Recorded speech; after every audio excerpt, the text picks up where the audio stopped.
가끔은 눈물이 묻은 사연이 마음을 더 따뜻하게 해주죠. 사연 부스 시작합니다. 누군가는 바다를 보면 마음이 편해진다고 하죠. 조용한 파도 소리와 끝없이 펼쳐진 수평선이 복잡한 마음을 조금은 달래준다고요. 하지만 그 바다를 매일 바라보며 살아가는 사람에게는 그저 고요한 하루하루를 버티게 해주는 배경일 뿐일지도 모릅니다. 오늘의 사연은 그 바다 끝자락 오이도에서 들려온 이야기입니다. 오이도 바닷가 근처에는 조용히 시간을 견디는 작은 식당 하나가 있다. 흔한 백반집이다. 간판도 오래되어 글씨가 바랬고 메뉴도 특별한 건 없지만 정갈하고 푸짐한 상차림이 이 근방 공장이나 배를 타는 사람들 사이에선 제법 소문이 난 곳이었다. 그 작은 식당은 부부가 운영하고 있었다. 부엌은 어머니가, 홀은 아버지가 맡았다. 그리고 주방일이 몰릴 때는 하나밖에 없는 아들 수연이가 아르바이트처럼 도와주곤 했다. 수연은 대학을 다니며 서울에서 자취를 하고 있었지만 방학이면 꼭 내려와 며칠이고 일을 도왔다. 그게 당연하다는 듯 말없이 반찬을 나르고 손님이 많으면 설거지도 맡아 하며 부모의 고단한 하루를 묵묵히 채워줬다. 그런 수연을 바라보며 어머니는 늘 넌 그냥 내 공부나 해. 여긴 우리가 알아서 해. 라고 했지만 수연은 끝내 고개를 저으며 등을 돌렸다. 이 식당이 우리 가족 전부잖아. 내가 안 도우면 누가 도와. 식당은 작았지만 매일 아침 6시가 되면 불이 들어왔다. 밥 짓는 냄새, 된장국 끓는 냄새, 그리고 방금 씻은 생선 비린내가 뒤섞여 주방을 채웠다. 그 냄새는 늘 어머니의 손끝에서 시작됐다. 뼈마디 굵은 손이지만 반찬 하나하나에 정성이 느껴지는 그런 손이었다. 손님들은 반찬이 하나같이 맛있다며 항상 밥을 한 공기 더 시켜 먹곤 했다. 어머니는 그런 말을 들을 때마다 손수건으로 이마를 닦으며 쑥스러운 듯 웃었고 아버지는 흐뭇하게 그 모습을 바라보았다. 그렇게 평범하고 단단한 하루들이 쌓이던 어느 날 식당에 이상한 손님이 찾아오기 시작했다. 혼자 들어와선 말없이 소주 한 병을 시키고 반찬 하나하나에 불평을 하며 먹는 둥 마는 둥 하다 갑자기 화를 냈다. 처음에는 어머니도 아버지도 무슨 사정이 있으신가 보다 하고 넘겼다. 하지만 그 남자는 그 다음 날도 식당에 나타났다. 그리고 매번 술을 마셨다. 술 기운이 돌면 목소리는 커졌고 반찬 투정에서 시작된 불만은 끝내 어머니를 향한 험한 말로 이어졌다. 이걸 반찬이라고 내놨어? 걔도 안 먹겠다. 어머니는 그 말을 듣고도 웃으며 말했다. 죄송해요. 입에 안 맞으셨나 보네요. 다음엔 다른 반찬으로 드릴게요. 하지만 그 남자는 나아지지 않았다. 아니, 오히려 점점 더 심해졌다. 처음에는 혼자 와서 조용히 마시던 술을 어느 순간부터는 2병, 3병으로 늘려갔다. 목소리는 더 커졌고 손도 가끔씩 테이블을 치며 격해졌다. 아버지는 참는 듯 애써 침착하게 대응했지만 말끝마다 욕설을 섞어가며 무례하게 구는 남자 앞에서 수연은 주먹을 움켜쥐곤 했다. 아버지, 저런 사람은 출입 금지시켜야 되는 거 아니에요? 장사하는 입장에서 쉽게 내쫓을 수가 없지. 괜히 문제 생기면 골치 아프다. 그래도 엄마 앞에서 저렇게까지 하는데도 그냥 둬야 해요? 너는 서울 가서 공부나 해. 여긴 우리 일이다. 그 대화는 밤늦게 수연이 주방 정리를 마치고 가게 문을 닫을 무렵 자주 오갔다. 수연은 마음이 불편했다. 서울로 올라가야 할 날이 다가오고 있었지만 어머니 얼굴은 날이 갈수록 창백해지고 있었다. 말은 하지 않았지만 어머니는 그 진상 손님이 오는 날이면 눈을 질끈 감고 주방으로 들어가 더 이상 밖으로 나오지 않았다. 반찬을 내다 주던 손이 떨리고 쌓여가는 그릇 앞에서 잠시 멍하니 서 있는 일이 늘어갔다. 어느 날 밤 수연은 식탁에 앉아 아버지와 마주했다. 아버지, 저 사람이 우리 식당을 망치고 있어요. 진짜 방법이 없어요? 방법이야 있겠지. 그런데 우리가 괜히 건드렸다가 더 큰일 생기면 어쩌냐. 괜히 신고했다가 보복이라도 하면 그럼 계속 당하기만 해요? 그게 사는 거다. 어쩔 수 없이 참고 사는 게 우리 같은 장사꾼 인생이지. 그 말에 수연은 입을 다물었다. 아버지가 얼마나 현실적인 사람인지 또 얼마나 많은 걸 참고 살아왔는지 알고 있었기 때문이다. 하지만 이해는 해도 납득은 되지 않았다. 그날 밤 수연은 쉽게 잠들 수 없었다. 창문 틈 사이로 스며드는 바닷바람 소리에 묻혀 어머니가 밤새 기침하는 소리가 들렸다. 가슴 깊이 뭔가 답답한 게 눌러앉는 듯한 밤이었다. 식당의 불은 꺼졌지만 수연의 머릿속은 온통 진상 손님의 얼굴로 가득했다. 며칠 뒤 수연은 서울로 돌아가야 했다. 가방을 챙기던 아침, 어머니는 평소보다 더 조용했다. 잘 다녀오라는 말도, 건강 챙기라는 말도 하지 않았다. 그냥 작은 고갯짓 하나로 수연을 배웅했다. 그날따라 유난히 작은 식당의 간판이 낡고 쓸쓸해 보였다. 하지만 그건 시작에 불과했다. 수연이 서울로 떠난 그 이후 진짜 사단이 터졌다. 수연이 서울로 올라간 그 다음 주 월요일. 어머니는 아침부터 아무 말이 없었다. 평소처럼 다듬어야 할 채소가 산더미였지만 손이 느렸다. 칼 끝은 무심히 물을 썰다 멈췄고 자꾸만 멍하니 창밖을 바라보았다. 아버지는 아무 말 없이 주방 한켠에 앉아 커피를 마시고 있었고 두 사람 사이의 정적은 마치 오래된 벽지처럼 발해 있었다.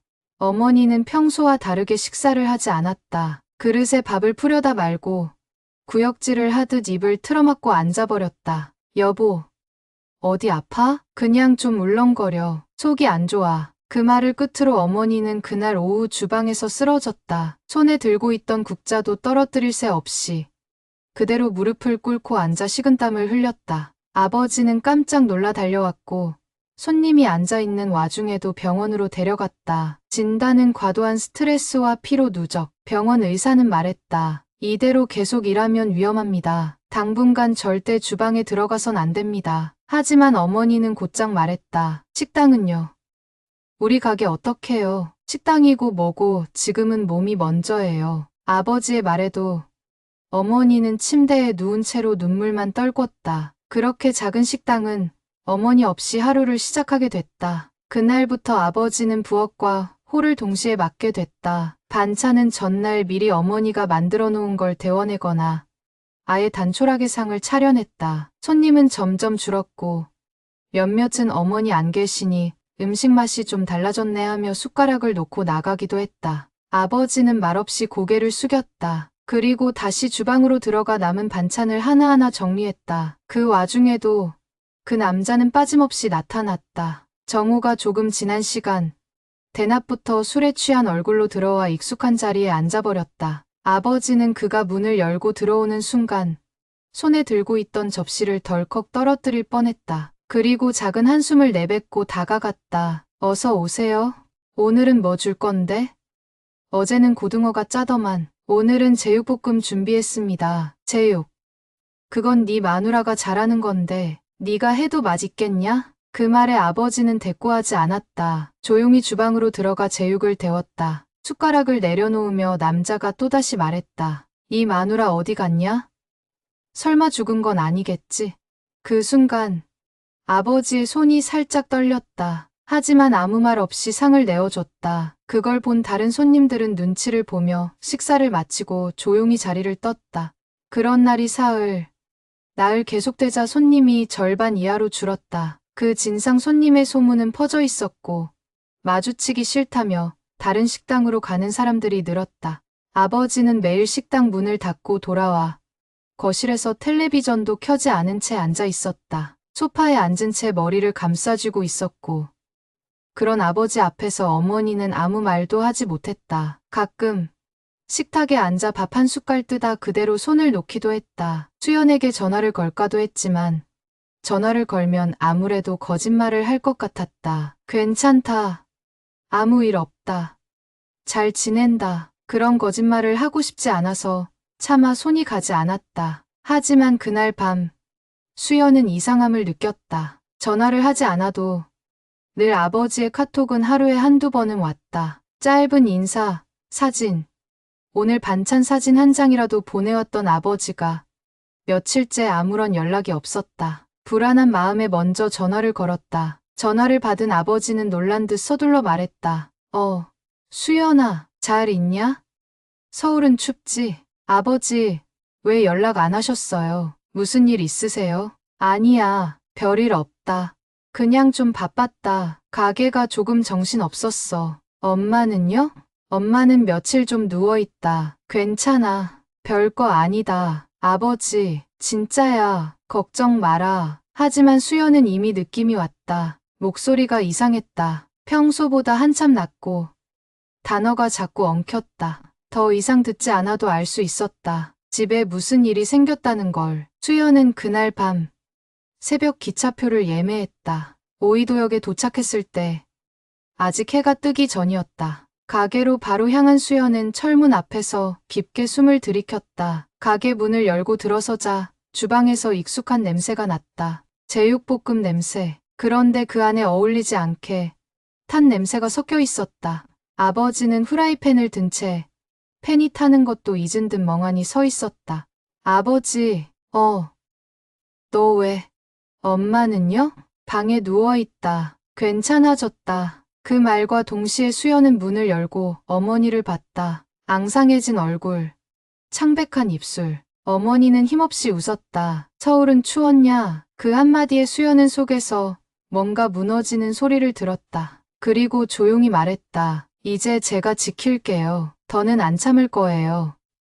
절대. 다음 날 아침, 수연은 어김없이 이른 시간에 식당으로 향했다. 주방 안은 여전히 조용했고 부엌 한켠엔 어머니가 미리 손질해뒀던 묵은 재료들이 가지런히 쌓여 있었다. 수연은 그걸 하나하나 꺼내 손에 익숙한 순서로 손질했다. 평소 어머니가 쓰던 칼, 어머니가 자주 입던 앞치마를 두르고 수연은 처음으로 주방의 중심에 섰다. 어머니가 주방에 서지 않은 지 8일째, 손님은 절반 이하로 줄었고 그 진상 취객은 여전히 제 집처럼 들어왔다.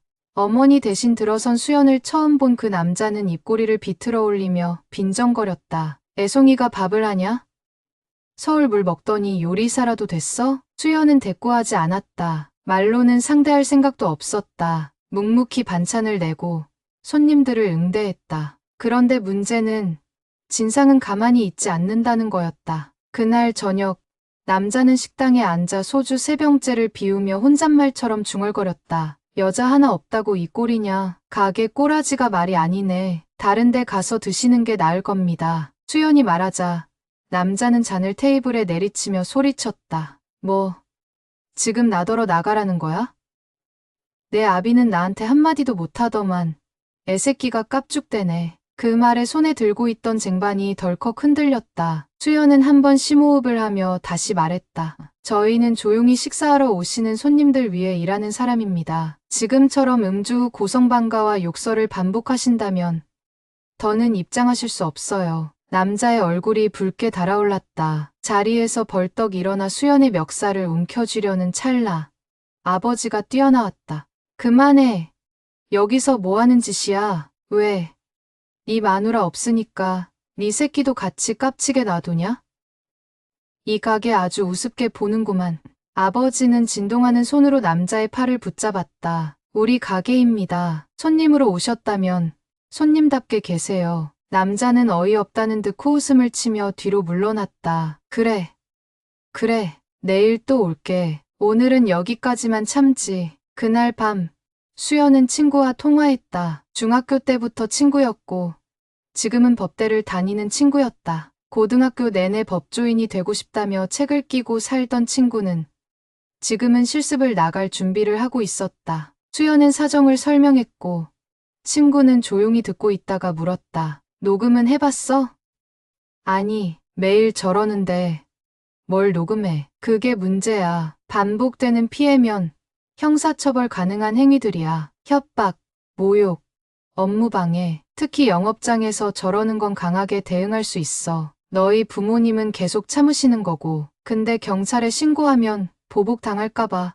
그런 걱정은 우리가 하라고 법을 배우는 거야. 내가 가게로 갈게. 직접 도와줄게. 그 말을 듣고 수연은 눈을 질끈 감았다. 누군가 이 고통을 이해해주고 나서준다는 사실에 울컥했다. 다음 날부터 친구는 녹음 장비와 함께 식당을 드나들기 시작했다. 손님으로 가장한 채 앉아있으며 모든 대화를 기록했다. 처음엔 조용했던 남자는 사흘째 되는 날 다시 본색을 드러냈다. 거기 앉은 놈. 뭔데 계속 쳐다봐. 너도 한패냐? 전 그냥 밥 먹으러 왔는데요. 친구는 짧게 대답하며 다시 고개를 숙였다. 눈빛이 맘에 안 들어.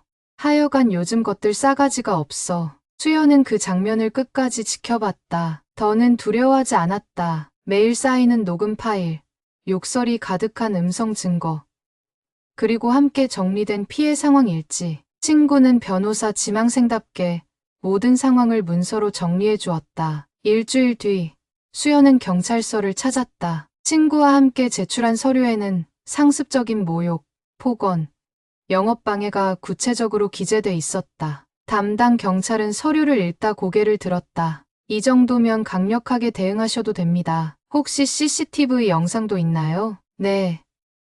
다 백업해뒀습니다. 그날 저녁, 경찰은 그 남자의 거주지 근처에서 출석 요청을 했다. 남자는 황당하다는 듯 코웃음을 쳤지만 경찰 앞에선 입을 다물었다.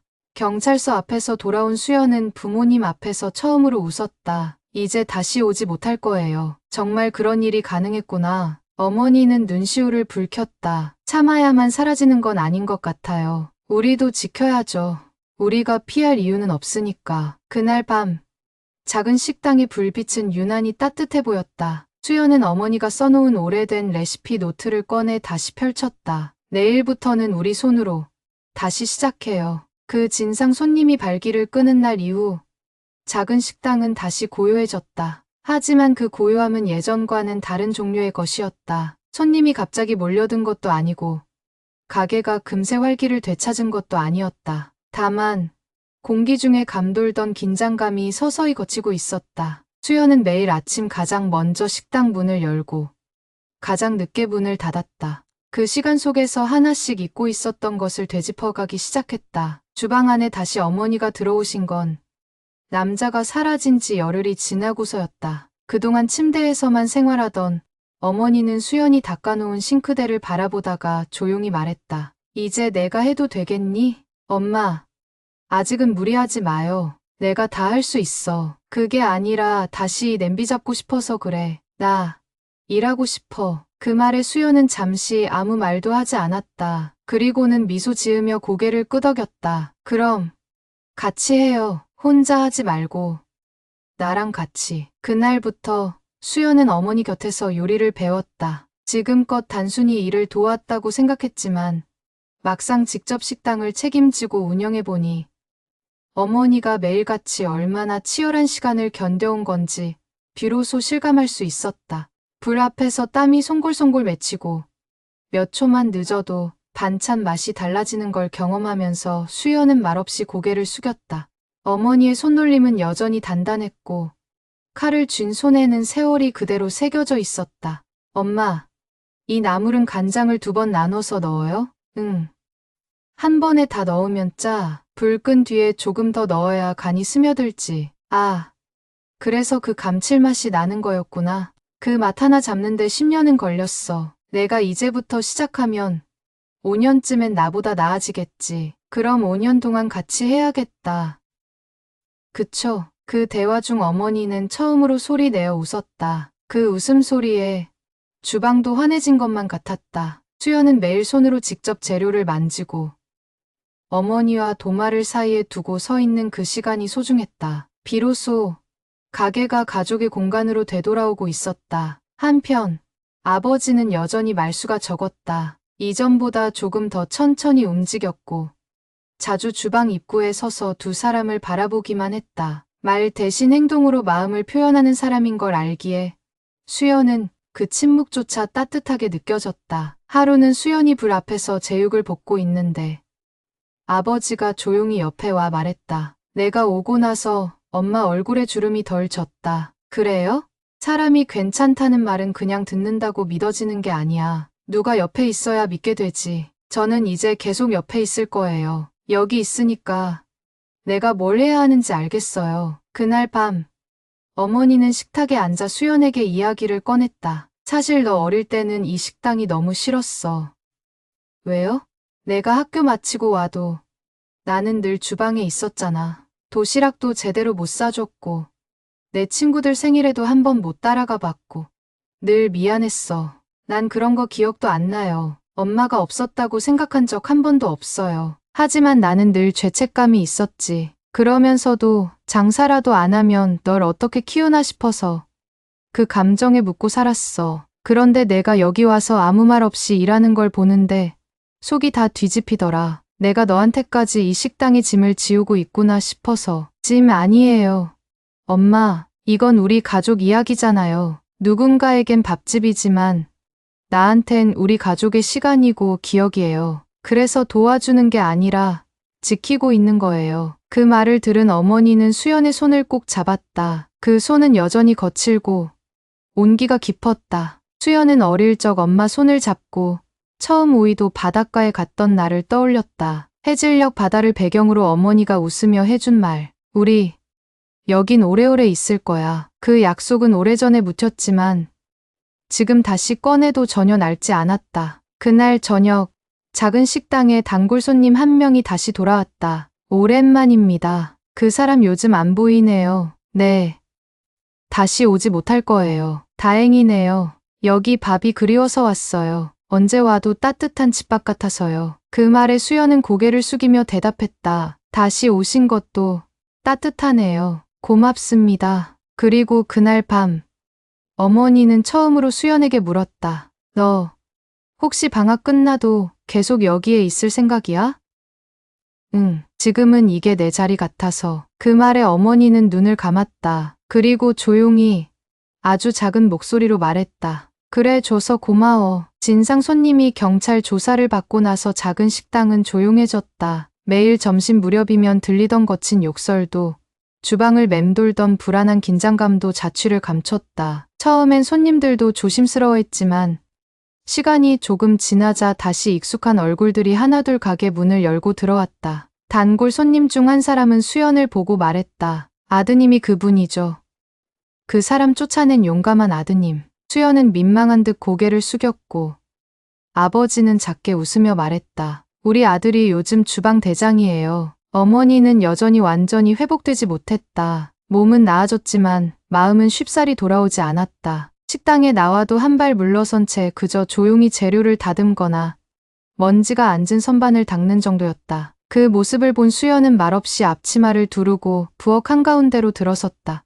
엄마가 하던 방식 그대로 해볼게요. 틀리면 말해주세요. 어머니는 말없이 고개를 끄덕였다. 그날 수연은 처음으로 혼자 된장찌개를 끓였다. 육수의 농도와 된장의 양, 마지막에 넣는 대파의 타이밍까지 어머니의 방식대로 따라했지만 어딘가 조금 부족한 맛이었다. 손님 몇몇은 예전이랑 조금 다르네 하며도 밥을 비우고 나갔다. 실망스럽기보단 수연은 도전의식이 들었다. 이 맛을 되찾아야 한다는 책임감. 그날 밤 그는 어머니 앞에 조심스럽게 된장찌개를 내밀었다. 한번 드셔보세요. 제가 오늘 만든 거예요. 어머니는 숟가락을 들었다. 찌개를 한 입 머금고 천천히 씹은 뒤 조용히 말했다. 간은 맞는데 아직 깊이가 안 나왔네. 다시마 끓이는 시간 늘려봐. 알겠어요. 다시 해볼게요. 그렇게 어머니의 말 한마디가 수연에겐 레시피보다 귀한 배움이 되었다. 다음 날 다시 된장찌개를 끓이고 반찬도 하나씩 손수 만들기 시작했다. 단골 손님들이 다시 자리 잡기 시작했고 가게는 점점 활기를 되찾았다. 점심시간이면 손님들의 웃음소리가 들렸고 어머니도 어느 순간부터 다시 주방으로 발걸음을 옮기기 시작했다. 이번엔 조수처럼 수연 옆에서 보조를 하는 역할이었다. 엄마는 왜 나보다 칼질을 빠르게 해요? 30년을 했는데 너보다 느리면 그게 이상하지. 그럼 저도 30년 해야 엄마만큼 돼요?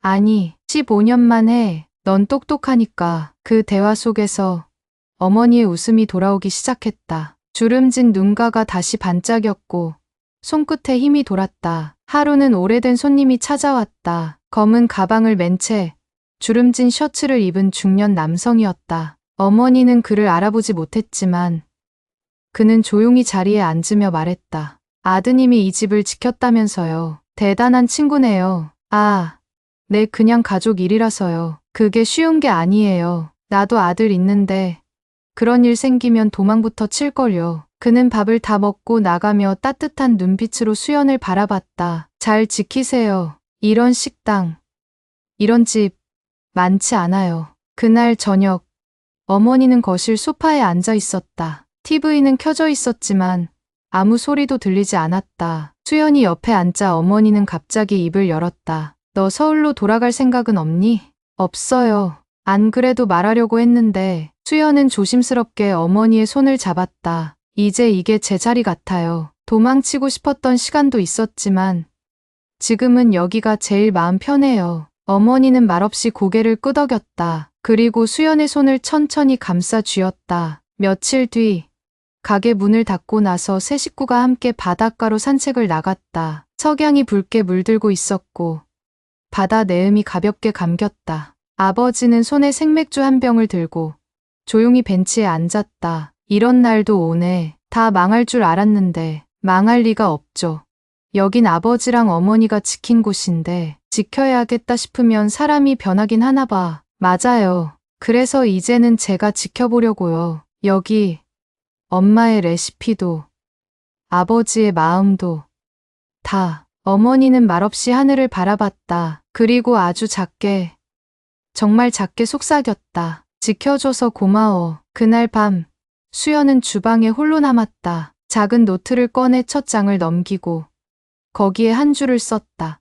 다시 시작하는 마음으로 엄마와 아빠의 시간을 이어받아. 그리고 노트 속에 작게 웃으며 적었다. 이제는 내가 작은 식당의 주방장이다. 작은 식당에 다시 평화가 깃든 지도 어느덧 한 달. 매일 아침 어머니는 수연과 함께 재료를 손질했고 아버지는 새벽마다 시장에 다녀오며 식재료를 고르는 일을 도맡았다. 그렇게 하루하루가 차곡차곡 쌓이면서 식당의 공기 속에는 다시 안정을 찾은 사람들만이 뿜어낼 수 있는 따뜻함이 감돌았다. 수연은 여전히 레시피 노트를 꺼내 들고 연습을 거듭했고 어머니는 그 노트에 가끔 붉은 펜으로 한 줄씩 덧붙여가며 조언을 남겼다. 그날도 특별할 것 없는 하루였다. 점심 피크 타임이 지난 오후 3시쯤 어김없이 문이 열렸다. 그리고 그 남자가 다시 나타났다. 예전과는 조금 달랐다. 겉모습은 헝클어졌고 어깨는 눈에 띄게 축 처져 있었다.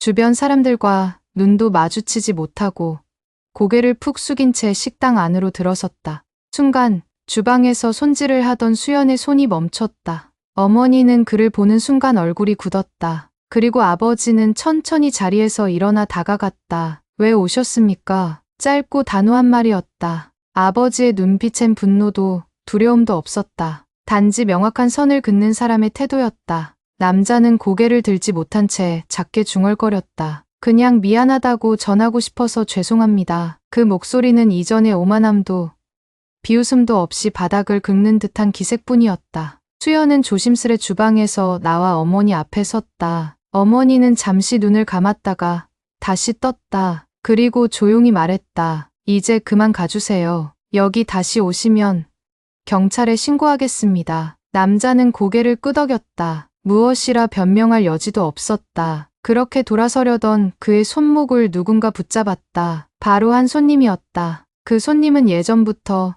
자주 오던 중년의 여성이었고 매번 그 진상 손님과 겹칠까봐 밥만 먹고 후다닥 나가던 이였다. 그렇게 나가면 끝난 줄 아세요? 그동안 이 집에 얼마나 큰 피해를 끼쳤는데 고작 미안하단 말 한마디로 끝내려고요? 남자는 움찔했다. 손님은 말을 이었다. 우린 이 집 밥 먹으며 위로받았어요. 우리처럼 조용히 밥 먹고 가는 사람들이 얼마나 많았는지 알아요? 그런데 그걸 당신이 망가뜨렸다고요. 그냥 조용히 떠나는 게 아니라 책임지는 모습도 보여줘야죠. 순간 식당 안은 조용해졌다. 남자는 다시 한번 고개를 깊게 숙였다. 그리고 말했다. 제가 어떤 책임을 져야 할지 모르겠습니다. 수연은 그 말을 듣고 잠시 침묵했다가 조용히 입을 열었다. 책임이란 게 꼭 법적인 처벌만을 뜻하진 않아요. 당신이 저지른 일들을 당신 입으로 정리해서 스스로를 마주보는 것부터 시작하면 됩니다. 며칠 후 식당에 낯익은 얼굴이 다시 나타났다. 바로 수연의 친구 법대생 정우였다. 그는 노트북을 펼쳐놓고 무언가를 보여주었다. 그 사람이 쓴 반성문이에요. 본인이 작성한 거예요. 진심인지 아닌지는 우리가 판단할 수 없지만 적어도 자신이 한 짓을 기록으로 남긴 건 맞습니다. 직접 경찰에도 전달했어요. 수연은 파일을 조용히 스크롤하다가 멈췄다. 그 안에는 온갖 욕설을 일삼던 자신의 행동, 술에 취해 위협적으로 굴던 날들. 그로 인해 한 가족이 겪었던 피해에 대한 서술이 있었다. 이 반성문이 무슨 의미가 있겠냐는 말도 있겠지만 저 사람이 다시는 이런 짓 못하게 하는 하나의 수단이 될 수 있어요. 정우가 말했다. 며칠 후 경찰서에서 연락이 왔다. 정식으로 업무방해 혐의에 대한 처분이 확정됐다는 소식이었다. 그 남자는 벌금형과 함께 지역 내 공공봉사 명령을 받았고 향후 3년간 특정 지역 내 접근 금지 명령도 함께 내려졌다. 수연은 그 소식을 전해 듣고 나서야 어깨에 얹힌 짐이 조금 내려가는 기분을 느꼈다. 어머니도 그제야 한숨을 길게 내쉬며 작은 목소리로 말했다. 그래도 결국 진심으로 미안하다고 말했으니 다행이다. 네, 그런데 저 사람이 바뀔 수 있을지는 모르겠어요. 그래도 우린 우리 갈 길을 가야죠. 그래. 맞아. 우리 갈 길. 그날 저녁. 가게 문을 닫고 난 뒤 수연은 조용히 창밖을 바라봤다. 창밖엔 붉은 노을이 물들고 있었다. 어머니는 뒷정리를 마치고 조용히 말했다. 내일은 감자조림이나 할까? 좋죠. 그거 좋아하는 손님도 있었어요. 그래, 내가 더 잘하게 될 거야. 나는 그냥 이제 좀 쉬련다. 쉬어도 돼요. 제가 다 할 수 있어요. 수연은 노트를 꺼냈다. 레시피 노트 한 구석에 작게 적혀 있는 어머니의 메모가 보였다. 무거운 일은 나눌수록 가벼워지고 정성은 담을수록 깊어진다. 그 말을 마음에 새기며 수연은 다음날 반찬 리스트를 정리했다. 이제는 누군가가 위협을 가해도 주눅 들지 않을 것이다. 이제는 지켜낼 수 있다는 자신감이 있었다. 그리고 그 자신감은 가족과 함께 다시 일으킨 시간들이 만들어준 것이었다. 봄이 깊어지자 오이도의 바람도 한결 부드러워졌다. 바닷가엔 연두색 새순들이 얼굴을 내밀고 골목골목마다 볕 좋은 날이면 꽃잎들이 흩날렸다. 작은 식당 앞에도 어느새 철쭉이 피어났고 가게 유리문엔 어머니가 손수 쓴 작은 글귀 하나가 붙어 있었다. 고마운 당신, 오늘도 따뜻한 밥 한 끼로 위로받길 바랍니다. 그 문구를 본 손님들은 문을 열며 말하곤 했다. 이 집은 밥보다도 마음이 더 따뜻하네요. 오늘도 잘 먹고 갑니다. 그냥 고맙습니다. 작은 식당은 이제 다시 사람들로 붐볐다. 손님 중엔 동네 주민도 많았고 진상 손님 사건이 기사로 알려진 뒤부터는 그 집 밥 한번 먹어보자며 찾아온 외지 손님들도 있었다. 물론 수연과 가족은 그 일을 굳이 입에 올리지 않았다. 고작 밥 한 끼로 누군가를 위로할 수 있다면 그걸로 충분하다고 여겼기 때문이었다. 어느 날 서울에서 수연의 친구 정우가 다시 식당을 찾았다. 가방을 옆에 놓고 식사를 마친 그는 조용히 말했다. 혹시 여기서 법률 상담 같은 거 받을 수 있는 코너 하나 만들 생각 없어요? 식당에서요? 응, 요즘 고령자들 중에 피해 당하신 분들 많은데 그냥 편하게 밥 먹으면서 이야기 나누는 식으로요. 공식은 아니고 안내 정도만. 괜찮은데요? 이름은 뭘로 할까요? 밥상 위의 조언. 어때요? 그날부터 식당 입구 한켠엔 작은 칠판이 생겼다. 매주 토요일 오후 2시. 밥상 위의 조언 무료 생활법률 안내. 신청은 카운터에 말씀해주세요. 그 코너는 생각보다 빠르게 입소문을 탔다. 서툰 말로 고충을 털어놓는 어르신들. 조심스럽게 배우자나 자녀 이야기를 꺼내는 중년들. 정우는 그들 옆에서 조용히 메모하며 이야기 들어주고 필요한 서류나 상담기관을 친절하게 안내해줬다. 수연은 주방에서 반찬을 나르며 그 모습을 지켜보며 생각했다. 밥상 위에서 바뀌는 인생도 있겠구나라고. 어느 날은 어머니가 말했다. 사람이 다시 사라진다는 게 이런 건가 봐. 뭐가요? 마음이 조금씩 편해지고 웃음이 나고 다시 누군가를 위해 밥을 하게 되는 거. 그런 게 사는 거 아닐까 싶어서. 그래서 엄마는 그동안도 계속 살아온 거예요. 포기하지 않았으니까. 아버지는 예전보다 훨씬 여유로워졌다. 새벽장도 예전처럼 서두르지 않았고 종종 아침 일찍 바닷가를 산책하며 조개 껍데기를 줍기도 했다. 너 어릴 때 이거 모으던 거 기억나냐? 기억나죠.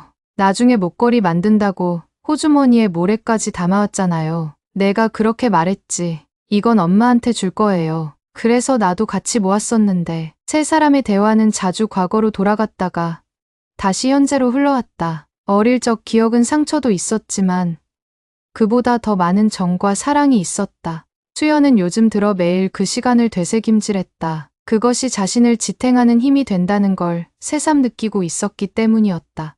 어느 비 오는 날, 식당 문을 열자 단골 손님 한 분이 우산을 털며 들어왔다. 그리고 조용히 말했다. 혹시 아드님이 쓴 글이에요? 어떤 글이요? 인터넷에 올라온 작은 식당의 봄이라는 수필이요. 너무 따뜻해서 눈물이 나더라고요. 수연은 깜짝 놀랐다. 며칠 전 어머니 몰래 지역 신문사에 보낸 수필이었는데 그게 작게나마 퍼졌던 모양이었다. 그 수필에는 이런 문장이 있었다. 이 작은 식당은 상처 입은 가족이 다시 손을 맞잡은 공간이자 살아가는 이유를 되찾아간 시간의 기록입니다. 누구나 돌아갈 수 있는 밥상 하나, 우리 집엔 아직 남아 있습니다. 그 글이 사람들의 마음을 울렸고 누군가에게 작은 위로가 되었다는 소식에 어머니는 조용히 눈가를 훔쳤다. 그래, 그러면 된 거지. 우린 밥을 했고 그 밥이 누군가를 살렸으면 그걸로 됐지. 식당은 그렇게 다시 살아났다. 고단한 하루 끝에 따뜻한 밥 한 끼가 놓이는 그 자리에서 말없이 이어지던 마음과 마음이 다시 이어졌다. 바람 부는 날이면 개나리가 흔들렸고 비 오는 날이면 유리창에 김이 서려 가족의 웃음소리가 더 크게 울렸다. 수연은 오늘도 부엌에 선다. 어머니의 레시피 노트 옆에는 이제 자신의 글씨가 하나둘 늘어가고 있다. 그리고 그 마지막 장엔 이렇게 적혀 있다. 이 작은 식당은 세상에서 가장 크고 단단한 우리 가족의 이야기입니다. 누군가에겐 그저 밥을 파는 공간이었을지 몰라도 누군가에겐 삶의 무게를 덜어내는 쉼터였을지도 모릅니다. 때로는 숟가락을 드는 그 짧은 시간이 눈물을 멈추게도 하고 웃음을 찾아주기도 하죠. 오늘의 사연이 여러분께 그런 따뜻한 위로가 되었기를 바랍니다. 사연부스였습니다.